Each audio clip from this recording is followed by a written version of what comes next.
Hello everyone, it's Seth, probably better known as Saffron Olive, and it's time for another Instant Deck Tech. So today we are heading to Eldritch Standard to check out a really cool take on a black-green Delirium deck. I'm calling this one Toolbox Delirium, and it recently took Jason Va to a top 8 finish at a SCG Standard IQ, so congrats to Jason on his finish with the deck. A quick reminder before we break it down, if you enjoy this deck and want to see it made into videos, take a minute, click the like button, the subscribe button, leave a comment, anything you can do to support your deck, because whichever deck is most popular gets a shot at being made into videos next week.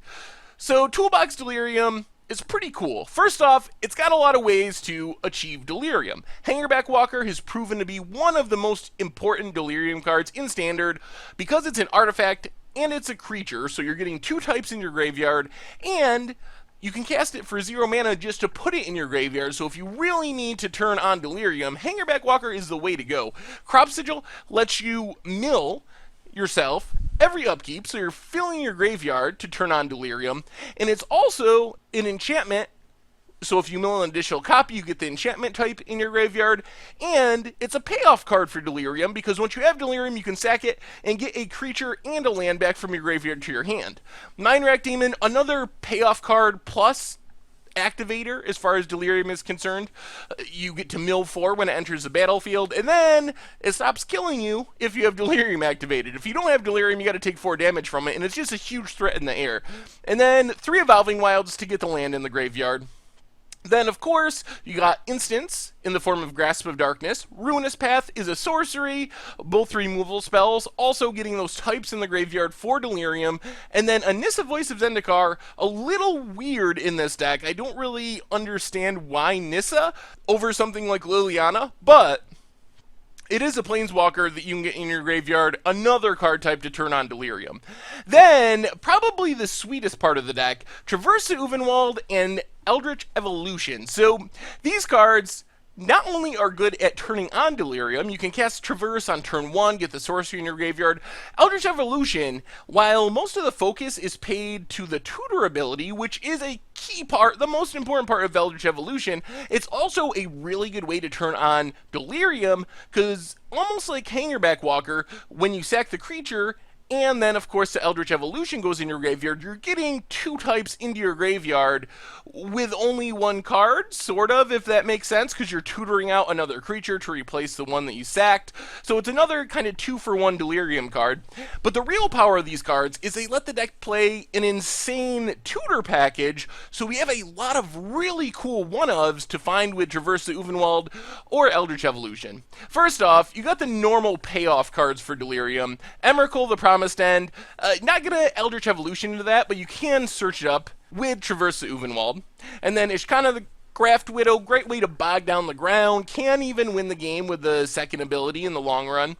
And then we get into the string of one-ofs that you can search up with either the Traverse the Uvenwald or Eldritch Evolution by sacking something. So you get a Kalitas Trader again, you get a Voldaren Pariah, a sweet Wrath on a body if you can sack some things. And then, the really interesting cards, you get a Baloth Null. When it enters the battlefield, you get to return 2 creatures from your graveyard to your hand. Uvenwald Hydra, another good 6-drop, really big, lets you search out a land. And then Woodland Bellower lets you tutor up another creature with converted mana cost 3 or less. So this does a couple things. You can get a Sylvan Advocate to go beatdowns, a Deathcap Cultivator, or a Hangerback Walker to get directly into your graveyard and turn on Delirium. I just mentioned these, but the rest of the creatures, you got Deathcap Cultivators for a bit of ramping. Not truly a payoff card, although it is better when you have Delirium because of Death Touch. It can trade up with something big in the late game. And Sylvan Advocate, if you're playing green in Standard, you should probably be paying Sylvan Advocate. Mana base wise, you get a ton of creature lands, which is cool. Hissing Quagmires, Lumbering Falls, Llanowar Waste, and Yavimaya Coast. A bunch of basic lands to find with the Evolving Wilds in a single Westville Abbey. In the sideboard, Dragonlord Slumgar. This is the blue part of the deck. It's really a black-green Delirium deck that's playing a couple of blue lands, so it has the option to get a Dragonlord Slumgar, which is a potentially game-winning target with Eldritch Evolution if you're playing against something with Planeswalkers or a single powerful threat in Eldrazi, for example. An additional Mind Rack, a Kalitas Trader of Get, and then a bunch more removal. Ultimate prices in Murders, good at killing any single creature. Languish, good at killing a bunch of creatures. And Clip Wings is a great answer to opposing Emeralds, so one of the only instant speed answers. And then some discard and Obnixilis to bring in control matchups to pick apart your opponent's hand. Obnixilis generates some card advantage, also can kill some creatures. And that is Toolbox Delirium in Standard. The deck looks super sweet. Anyway, that's been our Instant Deck Tech for today. Thank you very much for watching. I hope you enjoyed the video, and I will talk to you soon.